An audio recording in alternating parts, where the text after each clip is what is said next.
Memo ache na memo akwa aba mfambra na watchie dwumadie so Adom TV etwa ne ho so e wa Sempa 94.7 FM na watchie akwa aba batue bi we da sesa na peso bi wa fidie de amaye se yemeka ho ofie offices bebi a wo bia na yendwen oman Ghana ho Ghana ye dia kwa befa so ama Ghana etumpon no ene hia eno nti na ye memene da bia wo se me no osi nkonwa ne yedwendwen oman Ghana ho ne nsema ba na Nnawotwi nsem bebre na asi yenyina enim se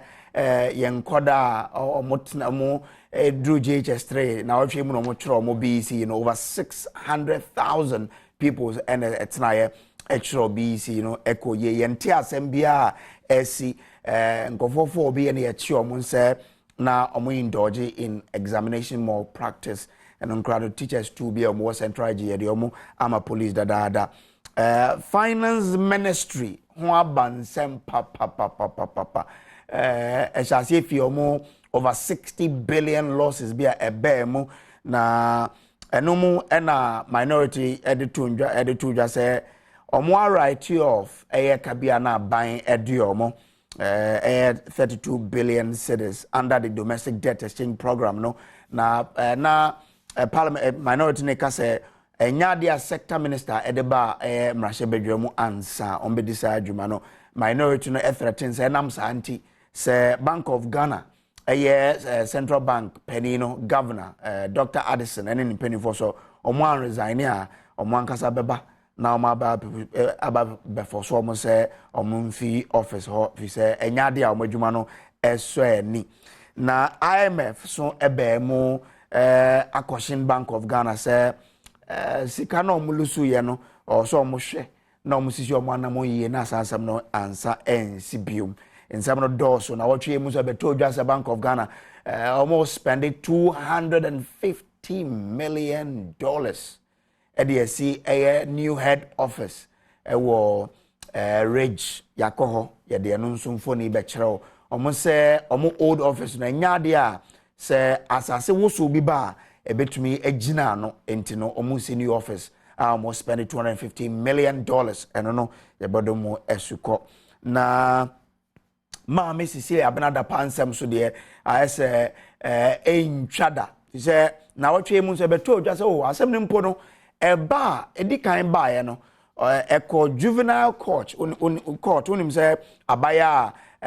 oye the suspect one no or after the 18 years nti asam na ba na onya 18 no ade ekopie juvenile court na ese ho no enya ade a na yakase sika na involved no ya wiaye yanyankasa ho na ye bisa se eba ne sei na ekoba sa attorney general na onimwei ana saying na nei debate na sha bio because yenim say World Bank aka kire o man baako ewo Africa ha se enam so mo apase anti-gay bill ninti enya de a World Bank behwe na wasan ma o musika biom ne no na US ambassador to Ghana Virginia Palmer enso ebo Ghana kokko se yenhwe ne yefi se ye passe anti-gay bill na ya de a ebe affect foreign business interest ewo Ghana ha eno na Sam George so there to say as a World Bank person or Mochichira Africa, countries here in Saguyachi, you want to saying, and also ya dia betoja Nnawotwi wemu. Ye ko North East nsu eto kakrano ebubu bridges bebre ema ete North East ho edifia ye wo Southern hano na ye kasa ye no na ye Deputy Minister for Roads and Highways Ora Stephen Jalula ebo anan ekodru apem ho a mo hwe kwan obetumi afaso na oma salvage ne ekoso ho no na Nnawotwi we mu nso ebeto odwa se the Economic Community of West Africa state I friend ECOWAS omo ekohia o Nigeria ato adwen esindwa esine pise ne ekoso wo Niger no omo ma military junta no some period say omo nhwe na omo mfa power no ma the democratically elected government in biom ora basum edi anim no omo nhwe na omo mfa omo nsi akonwa no so biom eno no military junta no enyeye nti ECOWAS ekosi nkonwa ewo Nigeria Abuja ena omo jitu omo kan say nia ye ne de so omo di military ekọ nije ho no mkwohwe se mbama pepereyo you know atoyiye na minority NDC so say no ECOWAS ntumi nka se omode you know omoko e de military akọ na enu po se basa Ghana ye military no bekọ a e se ministry no eba parliament ebeje go ahead and some watumi aye eno so ebesi nkonya na ya dwendwen ho nti nei ye hwe ECOWAS nsensam se na esi aba ene Bank of Ghana de ye bisa se ECOWAS omumfa sojafo enko Niger na omunkotu eye military junta na na set saying ye bedwendwen ho ye wi a ye bisa se BOG Bank of Ghana eka omabono ese se Bank of Ghana governor ora Dr. Ernest Addison ordinary njuma to ho no fie konwa no so ana ete saying ye ba bedi enkomo ye ho omo ameni omo bedi adwuma we ana ye be hwe mpensempensem no Dr. Sadiq Edu Chum on the acting director Institute for Intelligence and Strategic Security yenene bedi enkomo Adib Sani security expert obedwane ye ne yedi enkomo Paul Grave Boache Danko government spokesperson on governance obekansa ewo studio dada yenene bedi enkomo yeni da kwan se